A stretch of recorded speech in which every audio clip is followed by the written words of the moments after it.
Hello, నా పేరు doctor Niharika Srirama.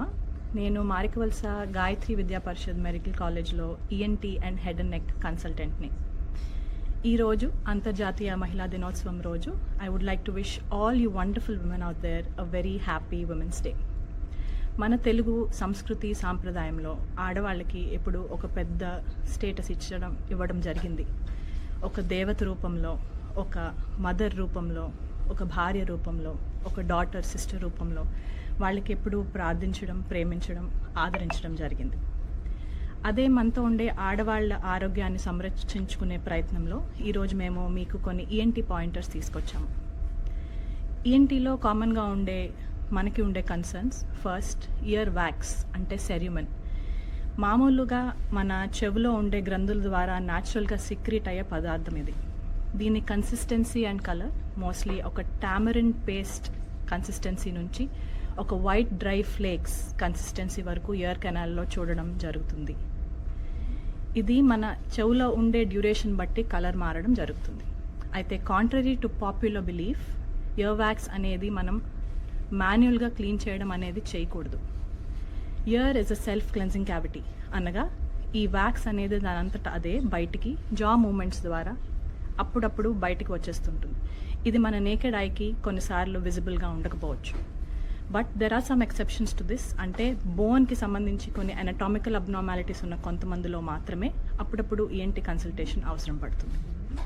Next, year bleeds, అనగా చెవులోని ఏదైనా షార్ప్ పదార్థం ద్వారా ఇయర్ క్లీనింగ్ అప్పుడు కాటన్ బడ్ కానీ పెన్సిల్ ద్వారా, రోడ్ ట్రాఫిక్ యాక్సిడెంట్స్ అప్పుడు, లేకపోతే ఏమైనా ఆబ్జెక్ట్స్ చెవుకి తగలడం, అనగా ఫుట్బాల్, టెన్నిస్ బాల్ తగలడం అప్పుడు జరిగే ఇంజురీస్ వల్ల చెవులోంచి రక్తం రావడం. ఇలాంటి పొజిషన్లో ఫస్ట్ చేయకూడని పని ఏంటి అంటే సెల్ఫ్ మెడికేషన్. అంటే సొంతంగా ఏదైనా ఇయర్ డ్రాప్స్ తీసుకొని చెవులో వేసుకోవడం అనేది ఖచ్చితంగా చేయకూడదు. చేయవలసింది ఏంటి, చెవులోకి ఎటువంటి నీరు ఆర్ డ్రాప్స్ వెళ్లకుండా వీలైనంత తొందరగా ఒక ఈఎన్టీ స్పెషలిస్ట్ని విజిట్ చేసి ఎవాల్యుయేట్ చేయించుకోవాలి. నెక్స్ట్, హియరింగ్ అబ్నార్మాలిటీస్ అంటే కొంచెం 20 నుంచి 40 ఏళ్ళ మధ్య వయసు ఆడవాళ్లలోని వేరే ఎటువంటి అదర్ హెల్త్ ప్రాబ్లమ్స్ లేకుండా వినికిడి లోపాలు ఉండడం.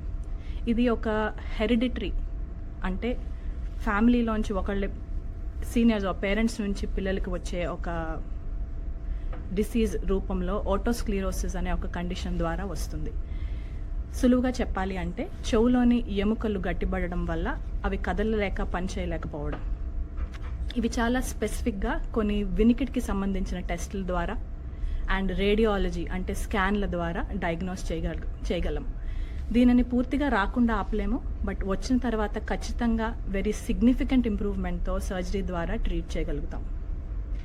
నెక్స్ట్ వుడ్ బి ఎలర్జీస్, అనగా ముక్కుకు సంబంధించిన ఎలర్జీస్ అనేవి ఇప్పుడు డెవలప్ అవుతున్న నేషన్లో ఇండస్ట్రియలైజేషన్, ఆటోమొబైల్స్ ఇన్ని పెరగగా చాలా కామన్ సిమ్టమ్. అంటే ఈ సిమ్టమ్స్ ఎలా ఉండవచ్చు, ముక్కు నుంచి నీరు కారడం, ముక్కులో దురద ఉండడం, విపరీతంగా తుమ్ములు రావటం, ఐస్ నుంచి నీళ్లు రావటం, ఐస్ చుట్టూ ఉండే స్కిన్ అండ్ చర్మం, మొహం మీద ఉండే చర్మం దురదలు రావడం లాంటి సిమ్టమ్స్ ఉండొచ్చు. రకరకాల ఎలర్జెన్స్ ఉంటాయి, బట్ మోస్ట్ కామన్ ఏంటి అంటే automobile pollution, pollen and dust అని చెప్పుకోవచ్చు. ఎలర్జీని కంప్లీట్గా క్యూర్ చేయడం వీలు పడదు. Please keep this in mind. ఎలర్జీని కంప్లీట్గా క్యూర్ చేయడానికి వీలు పడదు, బట్ మెడికల్గా దీన్ని ఖచ్చితంగా కంట్రోల్ చేయవచ్చు.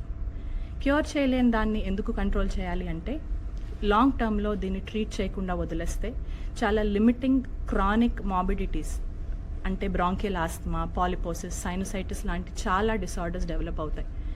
వీటికి very prolonged or long term dependence on medication అవసరం పడుతుంది. Next would be vocal hygiene, అనగా స్పీచ్. హ్యూమన్స్ని ఎవల్యూషన్లో స్టాండ్అవుట్ చేసే ఏకైక ఫీచర్ ఇస్ స్పీచ్. స్పీచ్ అనేది కమ్యూనికేషన్కి చాలా అవసరం. స్పీచ్ని ఖచ్చితంగా ఓవర్ యూజ్ చేయొచ్చు, బట్ మిస్యూజ్ చేయకూడదు. అంటే అర్థం ఏంటి అంటే అరవడము, అవసరానికి మించి గట్టిగా మాట్లాడడం వల్ల వోకల్ కార్డ్స్ అంటే స్వరపేటిక తీగల్లోని కాయలు, నాడ్యూల్స్, పాలిప్స్ అండ్ హెమటోమాస్ లాంటివి డెవలప్ అవుతాయి. దీనివల్ల మన స్పీచ్ క్వాలిటీ అండ్ క్లారిటీ చాలా డ్రాస్టిక్గా పడిపోతుంది. మీలో ఎవరికైనా ఇటువంటి ప్రాబ్లమ్స్ ఉన్నాయని తెలుసుంటే ప్లీజ్ నో దట్ ఇవి సర్జికల్గా ఖచ్చితంగా ట్రీట్ చేయొచ్చు అండ్ ఇంప్రూవ్మెంట్ చాలా బాగుంటుంది. ప్రొఫెషనల్ వాయిస్ యూజర్స్ అంటే టీచర్స్, మ్యూజిషియన్స్, వెండర్స్, హాకర్స్ గట్టిగా రోజు ఎక్కువ మాట్లాడే వాళ్ళకి స్పీచ్ థెరపీ ద్వారా ఇవి రాకుండా కూడా ఆపొచ్చు. Finally, consanguineous marriages. I cannot stress enough on the importance of avoiding consanguineous marriages. దీనివల్ల పుట్టుకతో వచ్చే చాలా limiting, debilitating and deadly congenital disorders future చిల్డ్రన్లో వస్తాయి. మీకు ఇటువంటి పిల్లలు ఎవరైనా తెలుసుంటే మీకు తెలియవలసింది, ఒక life changing surgery called cochlear implantation అనేది ఈ పిల్లల్లో చేయవచ్చు. దీనివల్ల వాళ్ళ ఏజ్తో ఈక్వల్గా ఉన్న పిల్లలతో ఈక్వల్గా వాళ్ళకి ఒక ఫ్యూచర్లో ఛాన్స్ అనేది వస్తుంది. మన ఇన్స్టిట్యూషన్లో ఈ ఖరీదైన సర్జరీ ఉచితంగా ఎడెప్ అండ్ ఆరోగ్యశ్రీ స్క్రీమ్స్ ద్వారా చేయబడుతున్నాయి. ఓవర్ 30 or plus కేసెస్ ఇప్పటి వరకు చేసి ఉన్నాము. ఇది ఏం ప్రాబ్లం లేకుండా పిల్లలు థ్రైవ్ అవుతున్నారు. ఇది or any other ENT problems మీకు ఏమైనా ఉంటే ఖచ్చితంగా మమ్మల్ని కన్సల్ట్ చేయండి. మేము 24/7 Gayatri Vidya Parishad medical college మారికవలసలో available ఉంటాము. ఇది కాకుండా మీకు ఏమైనా క్వశ్చన్స్ ఉంటే ప్లీజ్ కమెంట్స్లో పెట్టండి. Thank you.